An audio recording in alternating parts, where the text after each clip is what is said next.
그리스 신화는 정말 끝이 없을 정도로 많은 이야기를 담고 있습니다. 신만으로는 도저히 그 많은 이야기를 다 채울 수 없고요. 신이 인간과 많이 바람을 피죠.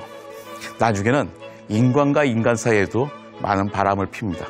그러면서 이야기가 이제 풍성해지죠. 바람을 안 피우고도 충분히 이야기를 잘 만들 수 있을 것 같은데 그러면 스토리가 잘 안 된다고 생각했나 봐요. 사실 문학이 그렇거든요. 문학이 평탄하면 문학이 되지 않잖아요. 누군가 배신을 해야 되고 다시 회개를 하고 돌아오고 누군가 눈물 한번 싹 쏟아내야지 복수를 하고 나야지 뭔가 문학이 되는 것 같아요. 그런 점에서 너무나 약간 권선징악으로 흐르지 않았기 때문에 그리스 신화에 우리가 좀 더 관심 갖고 재미를 느끼는 게 아닌가 합니다. 그럼에도 불구하고 항상 마음에 좀 답답함은 있어요. 아이들과 함께 못 읽는다는 거죠.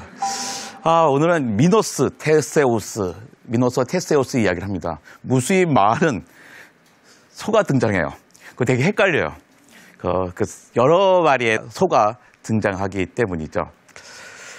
이거 순전히 인간만의 이야기는 아닙니다. 항상 아름다움이 문제예요. 저희 집사람한테 한번 물어봤습니다. 내게 어디 가는데 어디 외국 탐험 같은 데 갈 때 많잖아요. 많은 사람이 가는 거 아니고 여자랑 둘이 갈 때도 있고 그러면 물어봅니다. 야, 혹시 둘이 가는데 걱정 안 돼? 그러면 집사람이 걱정 안 된다고 마음대로 다녀오라 그러더라고요. 이렇게 약간 비참하기도 하면서 되게 그나마 참 다행이다. 내가 키 크고 날씬하고 잘생기지 않은 게 얼마나 많은 사람들을 편하게 하는가 이런 생각을 합니다. 근데 항상 그 아름다움이 문제인 것 같아요. 여기에 정말로 아름다운 여인이 있었습니다. 에우로페라는 여인이에요. 얼마나 아름답냐면 이 여인이 죽은 다음에 이 여인의 아름다움을 기념하기 위해서 대륙 이름을 유럽이라고 바꿉니다. 에우로페, 이 유를 하잖아요. 그냥 유럽이 된 거예요. 근데 이 에우로페가 정말로 아름다웠나 봐요. 그러니까 제우스가 하늘을 날아다니다가 이 여인에게 반합니다. 그래서 어떻게 해요? 자기 신이 여인에게 신체에 쉽게 접근할 수가 없잖아요. 그래서 아름다운 소로 변장을 해서 가요. 근데 에우로페는 이 소가 또 아름다운 거예요. 그래서 둘이 사랑을 나눕니다. 둘이 사랑을 나누고 자식을 낳아요. 그럼 궁금하죠? 소하고 사랑을 해가지고 자식이 태어나 우리는 말이 안 됩니다. 염색계 수가 다른데 어떻게 되겠어? 라는 거예요. 그런데 옛날 사람들이 생각할 때는 염색체 이런 건 몰랐잖아요. 이 사람들이 생각하는 건 딱 한 가지였습니다. 임신 기간이에요. 사람의 임신 기간이 얼마죠? 10개월. 그럼 10개월은 며칠이에요? 300일. 근데 300일 안 되잖아요. 사실 280일 정도인데요. 그 280일이라는 숫자가 어떻게 나왔냐면 마지막 월경 첫날부터 280일이거든요. 그러니까 실제로는 가임 기간은 월경 첫날부터 14일 전담이니까 266일 정도입니다. 근데 소도 마찬가지예요. 그리고 사람의 임신 기간과 소의 임신 기간이 280일로 같습니다. 그러니까 그 당시 사람들이 굳이 소인 이유가 있는 거예요. 양도 아니고 말도 아닌 이유는 그러니까 뭔가 딱 맞아떨어지는 걸 찾았던 것 같아요. 제가 집사람이 임신했을 때 가면 의사 선생님이 문진 몇 번 하다가 임신했네요 축하합니다. 예정일이 언제예요 물어보잖아요. 그러면 예정일 언제예요 얘기해줘요. 정말 궁금한 거예요. 아니 이 의사 선생님이 우리 심실을 다 들여다본 것도 아닌데 어떻게 날짜를 정확히 하는 거야? 이런 거죠. 근데 사실은 되게 간단한 방법이 있긴 합니다. 자, 네겔레 계산법이란 건데요. 자기가 임신한 날에서 달이면 3을 빼요. 4월에 임신했으면 1월에 태어나는 거고요. 근데 마지막 임신 첫날에다가 7자를 더하면 그 날짜가 되는 겁니다. 그러니까 만약에 4월 22일 날 첫 번째 월경이 시작됐어. 그 다음에 임신을 했으면 4에서 3 빼면 1월이 되고 22에다가 7을 더하면 29가 되고 이런 식이 되는 거죠. 이를 아주 간단한 방법이더라고요. 알고 보면 항상 다 간단해요. 에우로페와 제우스 사이에서 사랑을 나눴잖아요. 한 번 나눈 게 아닙니다. 그저 자식을 셋이나 낳습니다. 첫 번째 아들이 미노스고 두 번째 아들, 세 번째 아들도 있었지만 이름을 우리가 알 필요가 없는 자식이에요. 예, 그러니까 미노스는 사람과 그 황소 사이에서 태어난 거죠. 근데 에우르페는 사실 남편이 따로 있었거든요. 아스테리오스라고 하는 왕이 있었습니다. 아스테리오스는 신이 아니잖아요. 죽을 수밖에 없습니다. 아테네의 왕이었는데 아스테리오스가 딱 죽고 나니까 그래서 왕위 쟁탈전이 벌어지는 거죠. 아스테리오스는 자기 친아들이 없었거든요. 그 세 아들이서 서로 내가 왕이 돼야 돼라고 견줍니다. 근데 큰아들이 야 나는 당연히 내가 큰아들이니까 왕이 돼야지. 둘째, 셋째가 무슨 소리예요? 막 그래요. 근데 제우스한테는 못 가고 제우스의 형제 중에 포세이돈이 있잖아요. 바다의 왕, 삼지창 들고 있는. 얘에게 이야기해요. 포세이돈 삼촌, 나에게 증표로 황소 한 마리만 보내주세요. 그러니까 황소가 웃긴데 하얀 멋진 소를 보내줍니다. 그러니까 증표를 보여줬으니까 이거 봐. 내가 신들이 선택한 왕의 후계자잖아. 내가 왕이 돼야지 했어요. 근데 약속할 땐 뭐였냐면 너 좋아 보내줄 테니까 나중에 이 소는 나한테 다시 제사로 바쳐야 돼 그랬죠. 근데 사람이 그러지 않잖아요. 목적을 다 달성하고 나니까 딴 마음을 피웁니다. 그래서 그 터에 삼촌한테 안 보내줄 수는 없고 딴 소를 보내고 멋진 소는 그냥 자기가 갖고 있는 거예요. 그러니까 포세이돈이 어떻게 하죠? 배신감을 느끼고 복수를 하죠. 아니 뭔가 도와주면 보답을 해야 되는데 도와주면 자꾸 배신을 타니까 그 배신은 배신을 낳을 수밖에 없습니다. 근데 이 미노스가 또 다른 파시파야라고 여인과 이제 결혼을 합니다. 근데 신들이 보기에 이 미노스가 일단 배신을 한 번 했잖아요. 그 다음에 이 파시파야가 계속 제사를 열심히 드려야 되는데 제사를 또 열심히 드리지 않아요. 그러니까 파시파야도 마땅치 않고 미노스도 마땅치 않은 거예요. 이때 둘 다 복수를 해야겠다 하고 이제 마음을 먹죠. 그리고서는 이 파시파야에게 그 딴 소에 대한 미노스의 소 있었잖아요. 소에 대한 연정을 품게 합니다. 또 다른 그 소를 사랑하게 되는데 이 사람은 소를 사랑하기 얘는 방법이 없는 거예요. 그러니까 신화가 항상 문제가 뭐냐면 일관성이 없어요.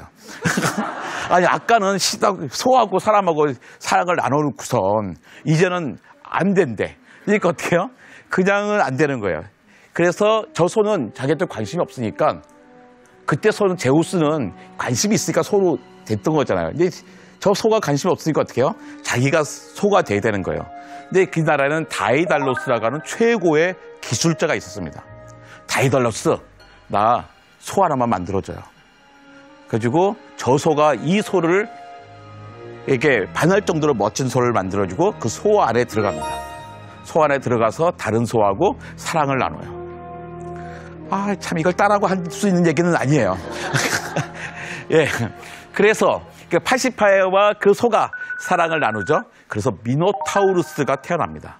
근데 이 미노타우루스는 이번에는 반소 반 사람이에요. 얼굴은 소고 아래는 사람입니다.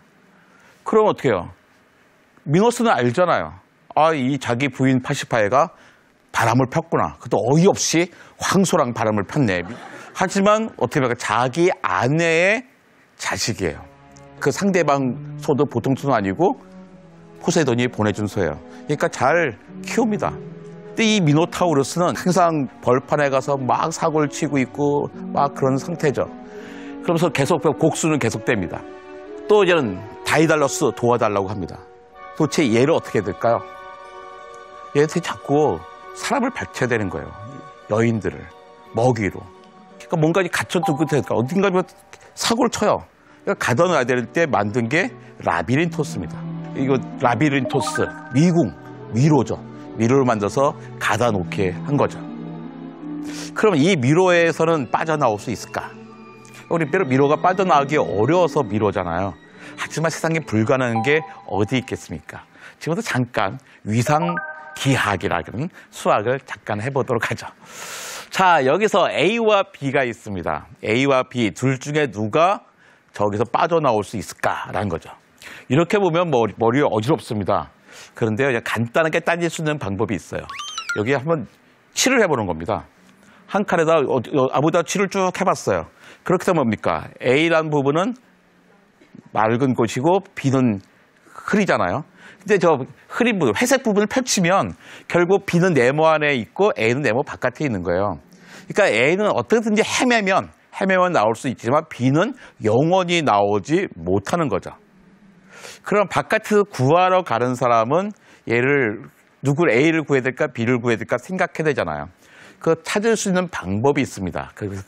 그 방법을 위상기하학이라는 걸 찾게 되는 거예요. 위상기하학은 이 조르단 곡선 정리가 있거든요. 프랑스 사람이 아주 조르단 곡선 멋있는 걸 만든 것 같은데요. 따지고 보면 별거 아니에요. 이겁니다. 닫힌 곡선은 평면을 안과 밖으로 나눈다. 누가 못할까요? 원이 있으면 원에도 안과 바깥이 있죠. 그러니까 곡선이 갇혀 있으면 분명히 하나는 안이고 하나는 바깥이라는 거예요. 근데 두 점을 이은 곡선이 아무도 점을 두 개를 찍고 두 점을 이은 곡선이 그 닫힌 곡선과 홀수번 만나면 A와 B란 점은 그 닫힌 곡선 하나는 안쪽에 하나는 바깥쪽에 있는 거고, 만약에 만나는 점의 수가 짝수면 같은 곡선에 있다는 거예요. 별거 아닙니다. 그러니까 동그라미가 있는데 여기 A, B 있잖아요. 딱 그러면 어떻게 될까요? 한 번 만났잖아요. 얘는 A와 B는 다른 점에 있는 거예요. 동그라미 있는데 A, B 있어요. 직선을 이었어요. 두 번 만나겠죠. 짝수 만나죠. 같은 공간에 있는 거예요. 안쪽에 둘 다 있으면 어떻게 해요? 안 만나죠. 0은 짝수로 보는 거거든요. 그래서 이제 그걸 찾아보는 겁니다. 두 개의 곡선이 있는데 왼쪽에 그림 보면 어떻게 합니까? 두 개의 점이 홀수번 만나죠. 홀수번 만나니까 두 개의 점은 다른 공간에 있는 겁니다. 만날 수 없어요. 오른쪽에 보면 초록색 점 두 개는 어떻게 해요? 두 개 다 바깥에 있든지 두 개 다 안쪽에 있죠. 그러니까 접선하면 만나기만 하면 딱 치듯이 만나는 건 안 만난 거로 치는 거예요. 그 제일 끝에 점은 뭐 어떻게 봐요? 하나, 둘, 셋, 넷, 다섯, 여섯 번 만나죠. 아무리 복잡하지만 같은 공간에 있는 거예요. 그러니까 둘이 만날 수밖에 없죠. 그러면 찾으러 가면 찾을 수 있을 겁니다. 자, 그림 보면 A와 B를 보면 아까 우린 7을 해서 봤는데 세 보면 간단합니다. A는 저 바깥 A와 C 사이를 건너보면 10번을 만납니다. 점을 10번 짝수번 만났어요. 짝수번 만났다는 건 뭐예요? 같은 공간에 있다는 뜻이고, B하고 D는 홀수번 만납니다. 그러니까 다른 공간에 있는 거예요. 그러니까 B는 D가 아예 바깥에 있잖아요. 바깥에 있는 D는 바깥에 있고 B는 안에 있는 거고, A와 B는 둘 짝수번 만났으니까 둘 다 안쪽이든지 둘 다 바깥쪽이겠죠. 그런 식으로 찾아갈 수가 있는 건데, 미로는 그리스에 되게 많이 나와요. 동전에도 있고요. 길에도 돌에도 많이 새겨져 있고 막 그렇습니다. 그리고 실제로 미노스의 궁전이거든요. 미노스의 궁전 지하에도 미로들이 많이 있어요. 그 당시에 누굴 가둬놓으려고 했든지 아니면 찾아오지 못하게 하는 건축 양식이었던 것 같아요. 그 돌 위에 이런 미로가 새겨져 있습니다. 실제 돌 위에 그려져 있는 모습이에요. 자, 그렇다면 저 여인은 바깥에 나올 수 있을 것인가 없을 것인가 따져보려고 그러는데, 우리는 조르단 곡선은 되게 간단했잖아요. 짝수번이면 같은 공간, 홀수번 다른 공간인데, 이거는 사방으로 그어보니까 위아래로는 짝수번 만나고 가로는 홀수번 만나는 거예요. 아까처럼 조르단 곡선의 간단한 방식으로 되지가 않잖아요. 이럴 때 또 다른 방법이 있습니다. 일단 가로선과 세로선이 겹치잖아요. 이 색깔을 다른 색깔로 칠해보는 거예요. 다른 색깔로 칠해보면 이렇게 다른 선이라는 게 보이잖아요. 만나지 않았죠. 이 선을 쭉 펼쳐봅니다. 그러니까 두 개 선을 나눠봐요. 나눠보면 이런 식이 돼요. 쭉 펼쳐져요. 그러면 이걸 길게 이으면 결국에 이런 식이죠. 그러니까 두 개의 선을 교차해놓고 누군가 거기 사이에 있는 거예요. 저게 뭡니까? 저 사람은 안쪽에 있는 거예요? 바깥쪽에 있는 거예요? 결국에. 그냥 바깥에 있는 거죠. 그냥 선을 길게 놔뒀을 뿐인 거지 그 닫힌 공간에 놔둔 게 아니거든요. 그러면 반드시 밖으로 나올 수가 있습니다. 헤매면 나올 수가 있는 거예요. 그러니까 어려운 방법은 전혀 아닌 거죠.